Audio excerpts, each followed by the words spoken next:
हजुर नमस्ते, मिनी ब्लगमा धेरै स्वागत छ। यहाँ सम्पूर्णलाई बिहान भेटिरहेको छु। यता मैले चिया बसाएको छु र त्यसपछि म सानोतिनो काम गरेर यो कुकरमा मैले मकैला बसाइदिएको छु। झ्याल ढोकाहरू सबै खोलिसके, भगवानको मन्दिर सफा गरिसकेको छु, भाँडाहरू मैले माझिसकेको थिएँ र अहिले मैले जल भरिरहेको छु। अब पहिला पूजा गर्छु र दिनभरिको आज के कति कामहरू हुनेछ हजुरहरूलाई म देखाउने छु यस भिडियोमा। र बिहानको पूजा यहाँ मैले गरिसकेको छु, पूजा सकियो र बाबु पनि होस्टेलबाट आइसकेको छ र यतिखेर नानी मक्ख भइरहेको छ। खाना बनाउन लगाइरहेको छु। दाललाई यहाँ झानिदिनको लागि प्याज र पालकको साग राखेर मैले दाल झानिदिएको छु र यो तयार भयो। त्यसपछि आजको तरकारी एकदमै सिम्पल बनाएको छु, आलु अनि सागको तरकारी।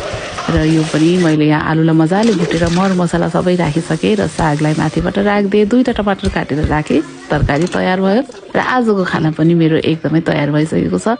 यो छोराको लागि मैले खाना तयार गरेको छु र नानीलाई पनि खुवाइदिएँ र मैले पनि सँगसँगै खाएँ। यो थियो मेरो अहिलेको काम। पार्ट 2 मा यसपछिको कामहरू राखेको छु। भिडियो कस्तो लागिरहेको छ मलाई प्लिज कमेन्ट गर्नुहोस् होला। अहिलेको लागि नमस्ते, बाई।